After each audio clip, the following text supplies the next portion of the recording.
है। कुख्यात गैंगस्टर अमन साहू के एनकाउंटर के बाद अब मामले की जांच चल रही है। इसके लिए स्पेशल टीम का गठन किया गया है। वहीं अमन साहू के खात्मे के बाद अब उसके गैंग के बचे हुए अपराधी पुलिस के निशाने पर हैं। उसके गैंग के अपराधी देश विदेश में हैं। पुलिस उनकी गिरफ्तारी के लिए कोशिश कर रही है। झारखंड एटीएस के एसपी ऋषभ झा के मुताबिक अमन साहू पर करीब 130 संगीन मामले दर्ज थे। राज्य के सभी जिलों में उस पर केस दर्ज हैं। खासतौर पर रांची और उसके आसपास के जिलों में ज्यादातर मामले दर्ज हैं। अपराध की दुनिया में कदम रखने के बाद 12 से 13 साल में अमन साहू ने अपना दबदबा बना रखा था। अपराध की दुनिया में अमन साहू ने अपनी धाक जमाने के लिए प्रतिबंधित संगठन पीएलएफआई और लॉरेंस बिश्नोई गैंग से हाथ मिला रखा था। शौकिया अपराध की दुनिया में कदम रखने वाला अमन साहू छोटे आपराधिक गिरोहों को हथियार सप्लाई करने के साथ साथ पीएलएफआई जैसे प्रतिबंधित उग्रवादी गिरोह को भी हथियार सप्लाई करता था। इसी दरमियान उसकी नजदीकियां लॉरेंस बिश्नोई गैंग से भी बढ़ीं। अमन को मॉडर्न हथियार के साथ साथ टेक्निकल सपोर्ट की भी जरूरत थी, जिसे लॉरेंस बिश्नोई ने पूरा किया। इसके बाद से ही अमन और भी घातक हो गया। यही वजह है कि जेल के सलाखों के पीछे होने के बावजूद अमन साहू के इशारे पर उसके गुर्गे बड़ी बड़ी वारदातों को अंजाम दे रहे थे। अमन साहू बुड़मू के एक छोटे से गांव का रहने वाला था। साल 2012 में अमन साहू के अपराध की घटना की शुरुआत हुई थी, यानी अपराध की दुनिया में साल 2012 में अमन साहू ने कदम रखा था। साल 2012 5 मई को पतरातू थाना क्षेत्र में अमन साहू के खिलाफ पहली प्राथमिकी दर्ज कराई गई थी। उसके बाद एक के बाद एक लगातार कांड अमन साहू की तरफ से किए जाते रहे और अमन साहू का गैंग पूरी तरीके से झारखंड में एक्टिव हो गया। एक्सटॉर्शन, रंगदारी और हत्या की घटना को गैंग के द्वारा लगातार अंजाम दिया जाता रहा। एक के बाद एक कुल 127 केसेस राज्य के विभिन्न जिलों के पुलिस स्टेशन में अमन साहू के खिलाफ दर्ज हैं। ताज़ा मामला हजारीबाग और रांची में जो कोयला व्यवसायी पर ताबड़तोड़ फायरिंग कराई गई थी उससे जुड़ी हुई है।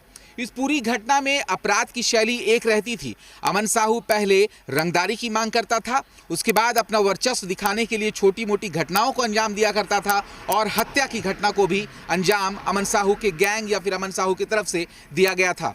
हालांकि पुलिस ने अमन साहू को जेल की सलाखों के पीछे भी भेजा था, लेकिन उसका वर्चस्व जो है वो लगातार कायम था और अमन साहू जेल के अंदर रहकर भी एक गैंग संचालित कर रहा था जो उसके एक इशारे पर किसी की भी जान लेने की ताकत रखते थे। कैमरा पर्सन संजय टोपो के साथ कामरान जलीली, जी मीडिया, रांची।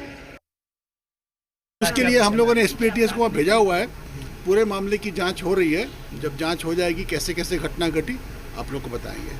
कई लोग पुलिस को अप्रिशिएट कर रहे हैं इस घटना। अब देखिए इसमें आपका रिएक्शन क्या होगा? अब इसमें मेरे को कोई रिएक्शन देना मेरा काम नहीं है। पहले भी जो अमन साहू के गैंग पे या बाकी जितने भी आपराधिक संगठनों पे जो कार्य चल रहा है वो तो चलता ही रहेगा और अभी भी इसके बहुत सारे साथी हैं या इस आपराधिक संगठन के बहुत सारे लोग हैं जो फरार हैं और जिनकी गिरफ्तारी या जिनके प्रॉपर्टीज़ पे काम करना है तो वो तो चलता रहेगा। तो जितने भी पुराने भी केसेस हैं इसमें चाहे ट्रायल में चाहे इन्वेस्टिगेशन के प्रोसेस में वो भी अभी चलता रहेगा। इसमें तो कोई रुकावट नहीं आएगी। करीब 130 केसेस रजिस्टर हैं करीब और लगभग सारे ज़िलों में है, खासकर जो रांची और उसके आसपास के ज़िले हैं उसमें हैं और लास्ट जो हम लोग देख रहे हैं करीब 130 पेंडिंग केसेस थे इसके विरुद्ध।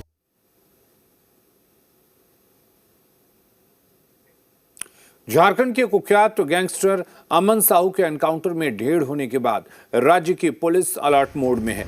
पलामू में कल हुए एनकाउंटर के मद्देनजर सतर्कता बरत रही पुलिस प्रशासन ने पलामू जेल में छापेमारी की। डीसी शशि रंजन, एसपी रिश्मा रमेशन, नगर आयुक्त जावेद हुसैन समेत अन्य अधिकारियों की टीम अचानक मेदिनीनगर सेंट्रल जेल पहुंची और जेल के सभी वार्ड का निरीक्षण किया। निरीक्षण के दौरान जेल के वार्ड से नशीले पदार्थ और लोहे की कील मिली। इसके साथ ही कई अन्य गड़बड़ियों को लेकर डीसी ने जेल अधीक्षक को जमकर फटकार लगाई।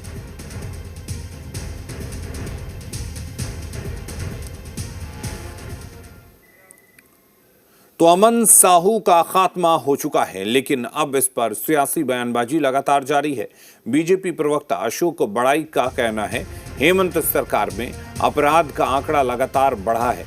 अब आखिरकार झारखंड में भी योगी मॉडल को अपनाना पड़ा है। योगी मॉडल की ये सरकार हमेशा आलोचना करती थी, पर अब उसी रास्ते चलना पड़ रहा है। उधर कांग्रेस प्रवक्ता राकेश सिन्हा का सवाल है कि इसमें मॉडल क्या है। हम गंभीर हैं कि कैसे विधि व्यवस्था को बनाए रखें। प्रशासन और सरकार दोनों इस दिशा में काम कर रही हैं। बीजेपी के शासनकाल में खुलेआम अपराध होते थे, तो उन्हें बताना चाहिए कि वो कौन सा मॉडल था।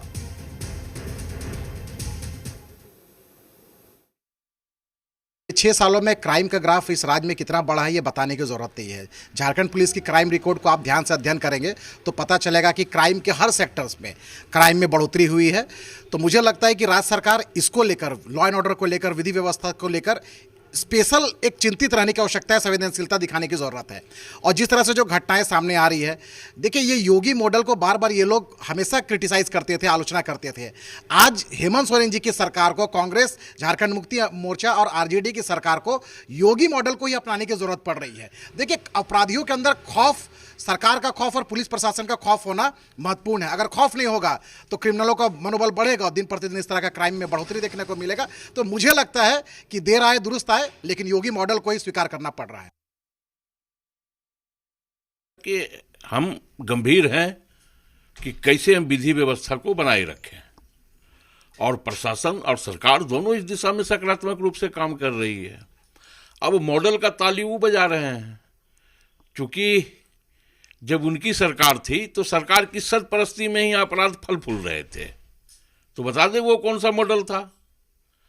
जब मुख्यमंत्री के आवास के चंद फलंग की दूरी पर दिन दहाड़े हत्या हो जाया करती थी, वो कौन सा मॉडल था, बताए भारतीय जनता पार्टी। तो मॉडल क्या है? कोई यूपी मॉडल और महाराष्ट्र मॉडल नहीं है, यह झारखंड